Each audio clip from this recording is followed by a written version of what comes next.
British Prime Minister Boris Johnson has cancelled his visit to India, where he was chief guest for the Republic Day parade this year.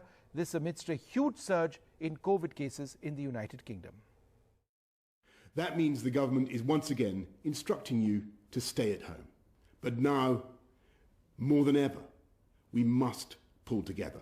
Well, joining us now, Professor Sanjeev Krishna. Thanks very much for being with us. He's with St. George's University at London, Professor of Molecular Parasitology and Medicine. Professor Krishna, since we spoke last, is the crisis as far as hospital beds, given the new strain of the virus in the United Kingdom, is it as critical? Well, thank you so much. It's a pleasure to join you again and to be with your viewers. You know, we are in a position where we could have predicted where we would be a few weeks ago. Many people were, many commentators, many experts were suggesting that things were getting out of hand and that we needed a strict lockdown. And very unfortunately, it gives no clinician, it gives no scientist any pleasure at all to say that in these circumstances, you know, those predictions were proved correct, and that we are now really approaching the limits of what the NHS, or indeed we have exceeded the limits of what the NHS can manage in terms of patient care. Care has been dedicated towards managing COVID patients now. Other problems are being diverted or cancelled. So we are in difficult straits, of course, and this is visible, I think, for all the world to see at the moment, unfortunately. Professor Krishna, given what Prime Minister Johnson today said about more restrictions, some of the most stringent the United Kingdom has seen, do you believe that could result in a somewhat faster sorting out of cases? I think the relationship between having restrictions of the type that have come in here, the lockdown, so-called lockdowns that are in place in the different nations of the United Kingdom, I think nobody has any doubts that they do work to control the spread of infections, the increase in infections, if they are applied, if they are taken seriously. So there are two things. One is the actual restrictions themselves. The other is how well they are implemented and taken up.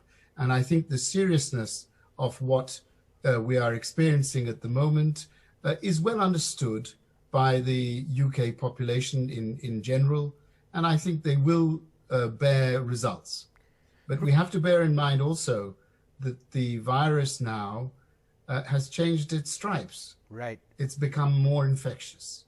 And so we are battling not only against a bigger number, but also against a bigger potential for spread.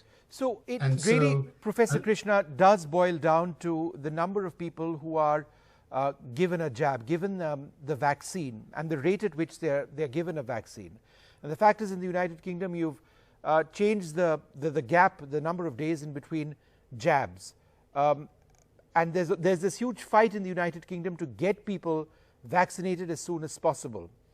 And so it's a battle between the number of new infections and the number of people who are vaccinated and get onto that cycle of being treated potentially.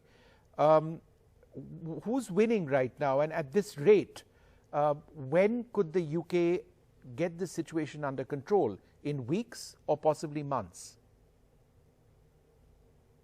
Wouldn't everyone like to know the answer to that critical question, Vishnu? It is a fight between virus and vaccine. You're quite right. And at the moment, of course, virus is on top. And the wish is, the hope is that the vaccine can be rolled out sufficiently efficiently that we can start to make an impact on the spread. Now, you know, maybe we should take a lesson from India's playbook here. You know, you've had a dry run for the 2 vaccines that are approved now, I understand, and that are going to be rolled out. And maybe, you know, we should have done our practice runs here, but we're doing this for real. We have no choice. And To answer your question, is it going to be weeks or months? It really depends on that magic number being vaccinated every week. If we can get to 2 million a week, that would be fantastic, because then we're looking at, you know, March, April, who knows? But if we can even get it above that, and why shouldn't we, if all priorities, all hands are on that particular direction, then it may be even quicker. What we cannot do, I think, is to afford a lower rate of vaccination than about 2 million a week. Right. Because, you know, that is what the predictions are. That's what we need. All right, Professor Krishna, it's frightening, isn't it? The number of vaccinations, the speed, time seems to be running out. Thank you very much, sir, for being with us and explaining what the present situation in the United Kingdom is.